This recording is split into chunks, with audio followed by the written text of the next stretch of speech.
Nouvelle édition de UVA Événement. Bonsoir à tous et bienvenue. Tout de suite, les principaux titres.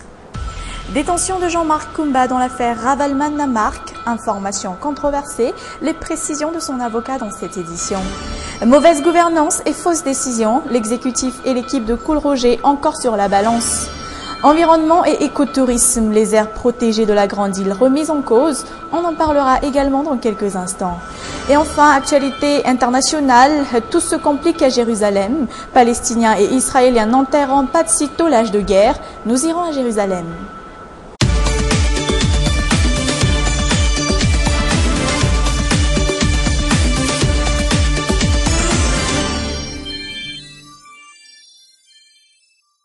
Page politique pour entamer cette édition. Ils ne sont pas de l'opposition, mais depuis le début du mandat de Erazon Armampian ainsi que la nomination de Cool Roger, ils n'ont pas cessé d'apporter des critiques. La mauvaise gouvernance, les décisions mal prises, le CFAFI, puisqu'il s'agit d'eux, ne mâchent pas leurs mots. Reportage. Face à la presse, un observatoire de la vie publique rigoureux. Comme toujours, l'équipe de Ralsan Rangier Manjant n'a pas mâché leurs mots. De l'affaire Ravalman jusqu'à la réconciliation tant véhiculée par le chef de l'État, l'avis du CFAFI est sans équivoque. Non à toute impunité, même si la réconciliation est nécessaire. Le plus important pour la CFAFI est de respecter les lois. On ne peut pas s'interférer à la justice déjà présente. La loi doit être respectée par tous, sans aucune exception.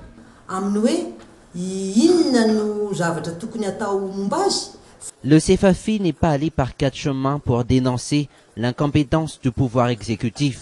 Pourquoi étudier la loi de finances 2015 alors que la politique nationale de développement n'a pas été encore validée, s'interroge Saoun Jarabenariv au nom du CFAFI.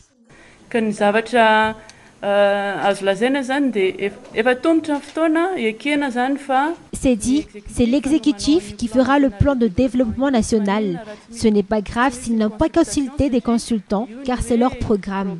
Normalement, le plan national de développement devrait sortir avant le projet de loi de finances.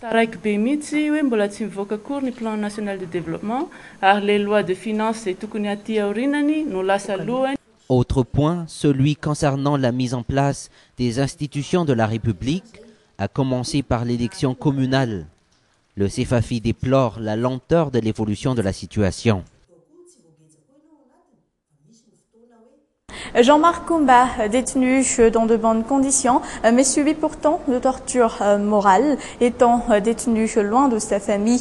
Faute d'informations officielles, les questions subsistent autour de ce dossier actuellement. De retour sur Tana, son avocat s'interroge sur le fait que Marc Ravalman n'est pas jusqu'à présent auditionné. Pourtant, son client, Jean-Marc Koumba, poursuivi pour complicité, est placé sous mandat de dépôt depuis le 24 octobre dernier. Reportage. Complicité dans l'affaire de survol non autorisé d'un aéronef sur le ciel malgache, telle est l'accusation portée à l'encontre de Jean-Marc Koumba, explique son avocat. Un aéronef qui aurait conduit l'ancien exilé d'Afrique du Sud dans son retour prématuré. Un dossier qui aurait déjà passé devant le juge d'instruction, alors que celui de Ravalman ne l'est pas encore. Un point d'interrogation que pose l'avocat de la famille Koumba. Même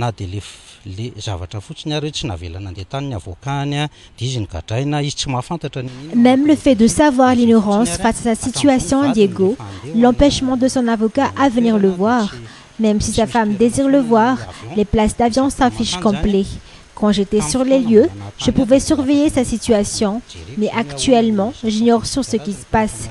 Récemment, j'ai appris qu'il était malade. À Diego, là où il est placé sous mandat de dépôt, il ne connaît personne.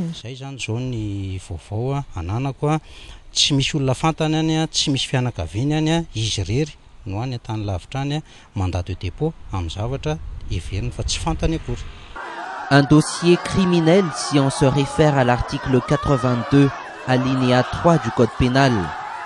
Concernant la compétence du juge d'instruction d'un tyranne, pourquoi a-t-il reçu le dossier Koumba alors qu'il se déclare incompétent pour celui de Ravalman, s'interroge Maître Eric Rafidsan, alors que c'est un dossier indissociable.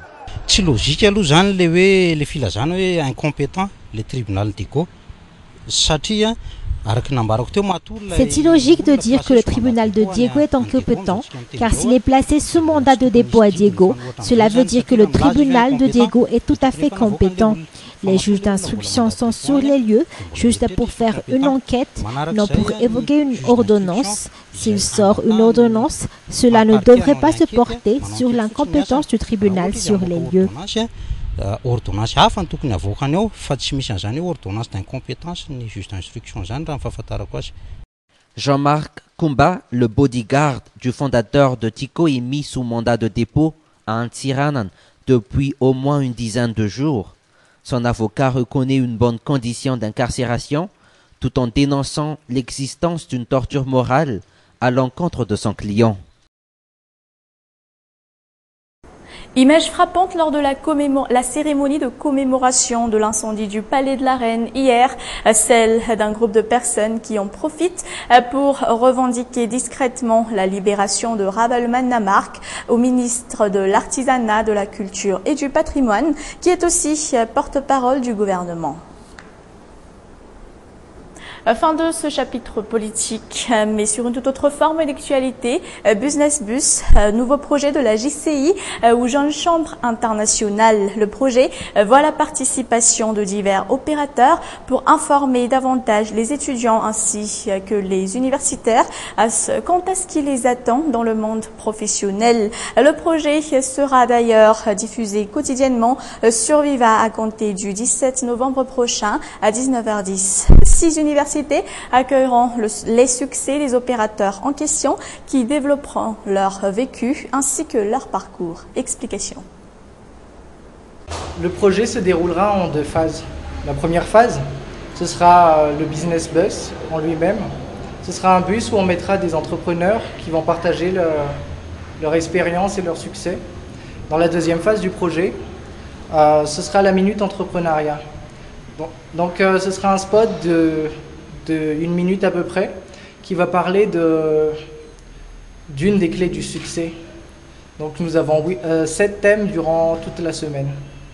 L'île verte vire davantage au rouge. Les aires protégées de la grande île sont remises en cause. La quasi-totalité de ces aires protégées concernent de vastes forêts, des forêts qui disparaissent pourtant de jour en jour. Ce reportage des plus intéressants est signé Anaïsou et Nzara Ranjiansou. Les 7 millions d'hectares de forêts présentes sur le sol malgache font partie intégralement des aires protégées. Les 2 millions restantes sont les seules surfaces de forêt présentes. Actuellement, ces 2 millions sont menacés de disparition.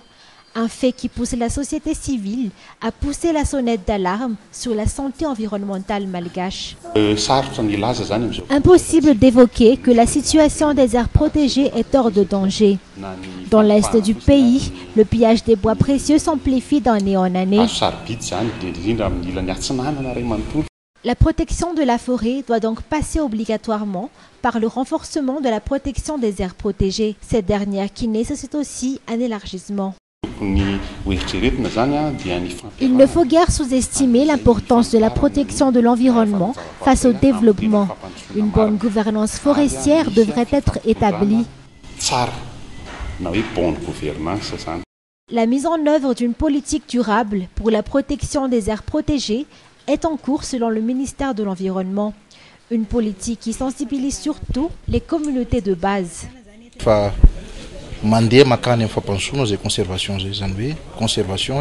La conservation environnementale avance peu à peu vers le développement. Dans cette politique, les communautés de base seront prioritaires afin qu'il n'y ait pas pression. D'ailleurs, on a présenté un code pour la gestion des aires protégées au dernier Conseil des ministres. De gestion des aires protégées,